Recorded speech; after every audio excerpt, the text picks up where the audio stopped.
El Barça ha pasado de tener un mediocentro defensivo pobre y despoblado a tener varios tops y superpoblado.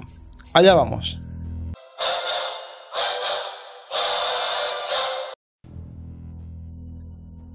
Y creo que es verdad que el Barça en los 2 últimos años, ¿no? Más o menos, en la etapa Xavi, toda la etapa Xavi, y al principio, ¿no? En pretemporada y tal de Flick, yo pienso que se necesitaba un mediocentro defensivo. Un fichaje, a lo mejor darle la oportunidad a Marc Casado, algo. Pero el Barça necesitaba un mediocentro defensivo urgente. Creo que era el fichaje más urgente del Barça, más que el delantero centro. Con Xavi lo vimos. La primera temporada de Xavi, sigue Busquets, ¿no? Luego Busquets se retira y viene Casey, un jugador muy bueno, un buen mediocentro defensivo, un Yaya Touré, ¿no? A lo mejor menos técnico, pero un jugador muy físico, de muchos kilómetros, un jugador muy interesante y que no entendí bien esa venta. Sí que es verdad que ganas cierto dinero, pero si sabes que luego no vas a poder fichar a un mediocentro defensivo el año que viene, no te renta. Y más sabiendo que luego el año que viene el año pasado teníamos a Oriol Romeu, que bueno, es un buen jugador, ¿no? Es un jugador que es interesante, que tiene un buen físico y tal, pero en el Barça tuvo un muy mal nivel y además creo que su nivel real, aunque hubiera mostrado su mejor nivel, no habría sido suficiente para ser titular en el Barça. Y con Flick, con la llegada de Flick, pues tenía ese miedo. Digo, no sé a quién va a poner ahí. Frenkie de Jong no me convence de medio centro defensivo. Y no había muchas opciones. Y bueno, pues empezó a poner a Marc Bernal. Esta fue la primera gran sorpresa de Flick. Que la verdad que empezó como un tiro Marc Bernal, ¿no? Sí que es verdad que el recuerdo ya lo tenemos un poco alejado, ¿no? Con esto de Casado y tal, ya se te olvida incluso que tienes ahí a Marc Bernal para la temporada que viene, pero lo tienes. Tienes a un jugador muy joven, un jugador con un físico extraordinario para su edad, un jugador que entiende el juego a la perfección, sabe dónde colocarse, sabe cómo posicionarse para robar la pelota. Y es un jugador que en serio me ilusiona mucho. No voy a compararlo con nadie, ni con Busquets, ni... Creo que eso hace daño a los jugadores siempre. Las comparaciones son odiosas. Y a mí no me gusta nada comparar... Por lo menos comparar jugadores con leyendas. Eso me parece absurdo. Cada jugador hace su carrera, ¿no? Una cosa es comparar con jugadores que están jugando actualmente, y otra cosa es coger a jugadores que ya están retirados y decir, no, pues es mejor, es peor. No sabemos nada, no tenemos a los dos para saber quién es mejor o peor. Así que, bueno, Marc Bernal, el caso. Empezó como un tiro, los primeros partidos de Marc Bernal, en serio, buenísimos, y creaba mucha ilusión al barcelonismo. Hasta que llegó esa lesión de ligamento cruzado que le ha tenido apartado del terreno de juego hasta ahora y hasta final de temporada prácticamente, ¿no?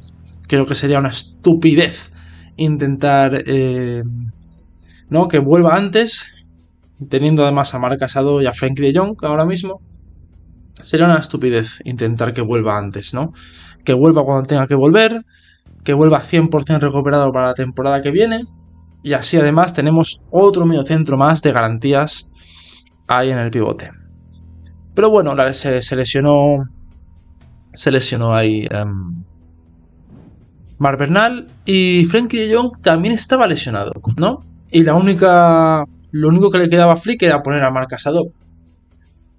Bueno, y yo creo que Flick tampoco confía mucho en Marc Casado. Quiero decir, Marc Casado ha sido titular porque Frenkie de Jong no estaba, ¿no? Y cuando ha estado Frenkie de Jong, a Flick le gusta más Frenkie de Jong. Es así, ¿no? A mí me gusta más Casado. Frenkie de Jong sí que es un jugador mucho más virtuoso con la pelota, ¿no? Que técnicamente a lo mejor es mejor. Es un jugador con mucha inteligencia y tal, pero es un jugador que le falta intensidad para este Barça. Este Barça lo que más destaco yo de este Barça es la intensidad en cada partido, la presión, los duelos ganados. Eso hace que el Barça sea un equipo muy fuerte. Aparte del buen fútbol, fútbol ofensivo y tal, es la intensidad en cada partido. Y Frenkie de Jong siempre se me ha quedado corto, ¿no? En ese aspecto. Y bueno, Marc Casado empezó a jugar, también un nivel estratosférico, pero un nivel buenísimo, ¿no? Para mí ya es jugador revelación, pase lo que pase. Ha hecho una mitad de temporada muy buena, muy buena, y ha demostrado que es un jugador de plantilla sí o sí, ¿no? Y bueno, ha estado jugando prácticamente todo hasta que llegó Frenkie de Jong. Está bien también que vaya rotándolo, ¿no? Porque no estará acostumbrado a jugar tantos partidos de tanta exigencia. Pero sí que es verdad que para mí tendría que ser titular Marc Casado.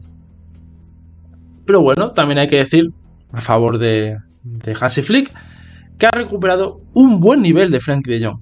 Sigue sin convencerme, pero es un Frenkie de Jong mejor que otros años.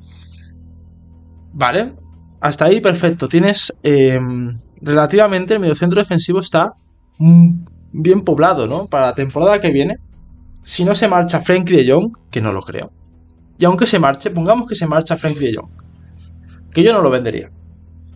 El caso es que te quedas con Marc Bernal, a ver cómo vuelve, y con Marc Casado, que es un jugador de garantías. De garantías. No necesitas a nadie más en esa posición. Hay posiciones del Barça que sí que creo que necesitan un fichaje importante, pero el pivote es una de esas posiciones que no ficharía absolutamente nada. Por dos razones. Una es, pues bueno, que ya tienes a dos jugadores que parece de garantías. Uno que lo es, que es Marc Casado. Entonces ya pienso que es de garantías. O que al menos tiene el nivel para jugar en el Barça. Y otro es Marc Bernal, que sí que a lo mejor tengo que verlo un poquito más, ¿no? Pero sí que parece que tiene el nivel. Y la otra razón es que en esa posición el Barça suele sacar buenos jugadores, ¿no? Por ejemplo, sí que es verdad que delanteros la Masía no suele sacar. Pero de mediocentros defensivos, inteligentes, físicos, sí que el Barça suele sacar bastantes, ¿no? Y creo que el Barça en esa posición no tiene que fichar. No tiene que fichar, no le hace falta fichar a nadie.